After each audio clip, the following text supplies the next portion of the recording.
Hello and welcome back guys. स्वागत है आपका आपके अपने YouTube channel dear study friend पर। गाइस आज से हम जो क्लास स्टार्ट करने वाले हैं उसका नाम है अनुपात तथा समानुपात। ये एक क्लास की सीरीज़ होगी। जितनी भी इसकी क्लासेस होंगी मैं एक पूरी सीरीज़ तैयार करूंगा और एक प्लेलिस्ट बनाऊंगा। ये क्लास हमारी फर्स्ट है। इससे दिल्ली पुलिस वाले ही नहीं बल्कि और भी जो कंपटीशन के एग्ज़ाम की तैयारी कर रहे हैं उनके लिए भी ये बेनिफिशियल क्लास होगी। तो ये इस क्लास को कंप्लीट देखना, इनफैक्ट आने वाली क्लासों को भी आपको कंप्लीट देखना होगा। ये चैप्टर बहुत ही ज़्यादा इंटरेस्टिंग होने वाला है। मैं बिल्कुल जीरो से स्टार्ट करूँगा और कंप्लीट चैप्टर ख़त्म करूँगा। तो चलिए शुरू करते हैं आज की अपनी क्लास को। सबसे पहले समझते हैं अनुपात कहते किसे हैं। अनुपात दो सजाती राशियों के बीच तुलनात्मक संबंध को रेशियो कहा जाता है। जैसे देखिए, दो समान राशियों का मतलब क्या हुआ। दो समान राशियों का मतलब हुआ अगर ये ए है तो दूसरा भी इसी की राशि यानी वी सी ई एफ यही लेटर होंगे। अनुपात का मतलब ये दो पॉइंट। अब ये क्या हुआ, ए के अनुपात में है बी या कह सकते हो बी के अनुपात में है ए। सजाती राशियों का मतलब अब यहाँ पे अगर मैं नंबर लेके आपको बताऊं तो 2:4 ये सजाती राशियां हो गई। यहाँ पे आप बोल सकते थे 1:4 ये भी सजाती राशि है। मतलब है कि अगर ए का बोला गया है तो ए की सजाती राशि क्या होगी, B C D E F इस तरीके से। और अगर नंबर बोला गया है तो उसमें नंबर ही आएंगे। ये सजाती राशियों को अनुपात कहते हैं। सपोज दैट अब मान लीजिए आपको यहाँ पे बोल दिया जाए कि जो राशि है वो 4:2 के अनुपात में है। तो इसका मतलब क्या हुआ, ये बट्टे में है। अनुपात का मतलब बट्टा। इसे कैसे लिख सकते हैं, इसे लिख सकते हैं 4/2 लिख सकते हैं। इस अनुपात का मतलब क्या होता है, बट्टा। अब 4/2 है, ये डिवाइड हो सकता है। तो 2 1 2, 2 2 4। अब ये क्या हो गया, 2 नीचे 1 आ जाएगा। अनुपात में इसे लिखना हो तो हम इसे ले सकते हैं 2:1। इसे कहते हैं अनुपात। अब समझते हैं समानुपात किसे कहते हैं। जब दो अनुपात आपस में बराबर हों तो उसे समानुपात कहा जाता है। दो अनुपात, अनुपात आपने समझ लिया क्या होता है, आपस में बराबर हों। सपोज दैट अगर आपसे यहाँ बोल दिया जाए A/B बराबर हो C/D, ये क्या है, ये एक अनुपात है, एक ये अनुपात है। ये दोनों आपस में बराबर हैं। इसे हम कैसे लिख सकते हैं, इसे लिख सकते हैं A/B अनुपात समानुपात C/D लिख सकते हैं। ये साइन किसका हुआ, समानुपात का, है ना। अब C/, अब इसमें क्या होता है, समानुपात में बाहर वाले अनुपात का बाहर से गुणा और अंदर वाले अनुपात का अंदर वाले से गुणा। जैसे A का गुणा B से, ये क्या है, बाहर वाले अनुपात हैं।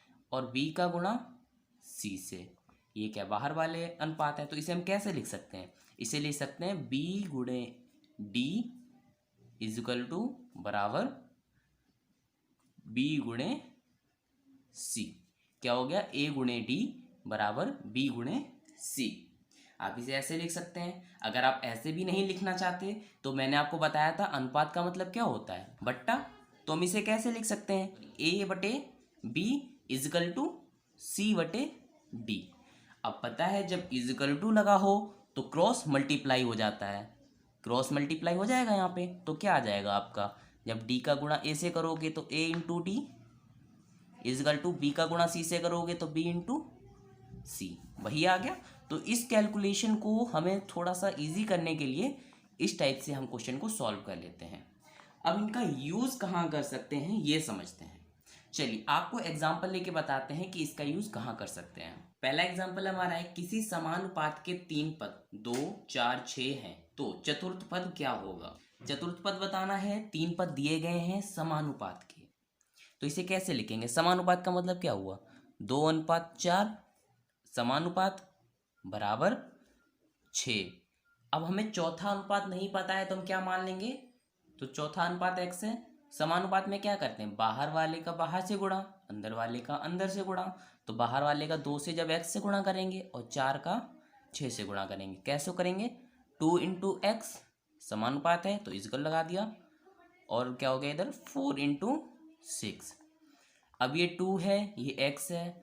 क्या 2 से हम 6 को डिवाइड कर सकते हैं, बिल्कुल कर सकते हैं 3 बार में। क्या रह गया, ये इधर x रह गया और 4 का 3 से मल्टीप्लाई, 4 3 12, तो चौथा पद क्या होगा, 12 हो जाएगा। चलिए नेक्स्ट एग्जांपल देखते हैं। यदि a अनुपात b इजिकल टू 3 अनुपात 5 तथा b अनुपात c इजिकल टू 5 अनुपात 4 हो तो a अनुपात c क्या होगा। अब ये क्वेश्चन किस में आ गया, समानुपात में, क्योंकि दो टर्म दिए गए हैं। तो इसे कैसे लिखेंगे, a अनुपात b, तो a के लिए अनुपात क्या हो गया 3 और b के लिए 5 इजिकल टू b अनुपात c, तो b अनुपात c, b के लिए क्या हो गया 5 अनुपात 4।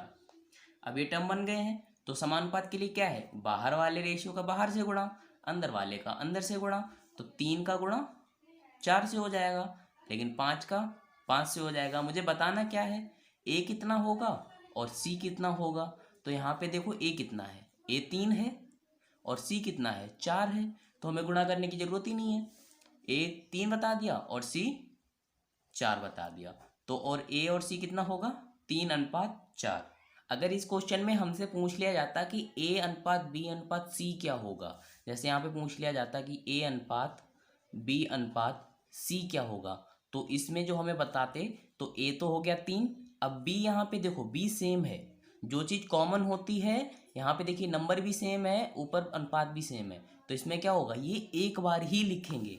तो b हो गया 5 और c हो गया 4, तो a b c अगर हमसे पूछा जाता तो इस तरीके से हम बता सकते थे। अगर दो सेम डिजिट हैं तो इसे एक बार कॉमन लेकर ही लिखेंगे।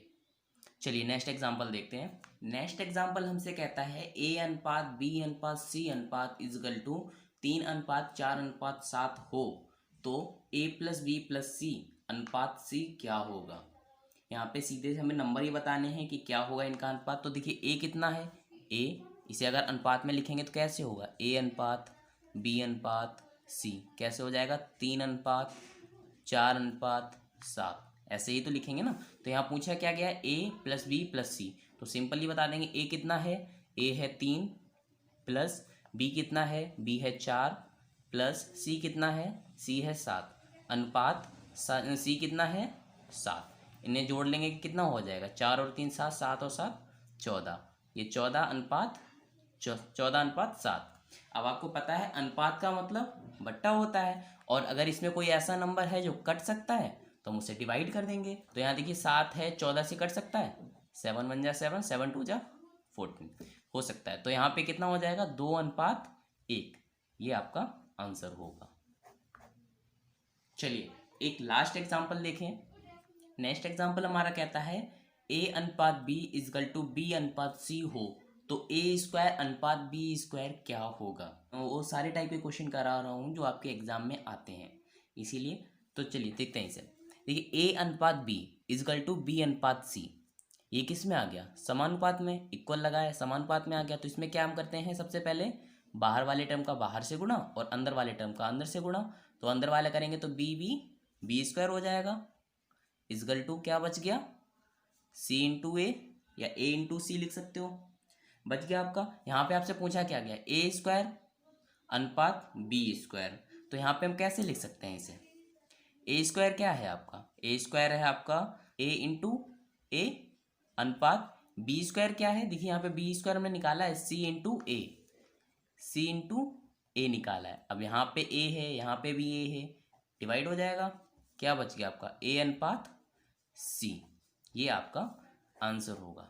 आई होप गाइस आपको ये वीडियो पसंद आई होगी। अगर आपको ये वीडियो पसंद आई है तो लाइक कीजिए, कमेंट कीजिए, चैनल को सब्सक्राइब कीजिए और बेल आइकन भी ऑन कर लीजिए। हम मिलते हैं अपनी नेक्स्ट वीडियो में। Thank you for watching this video.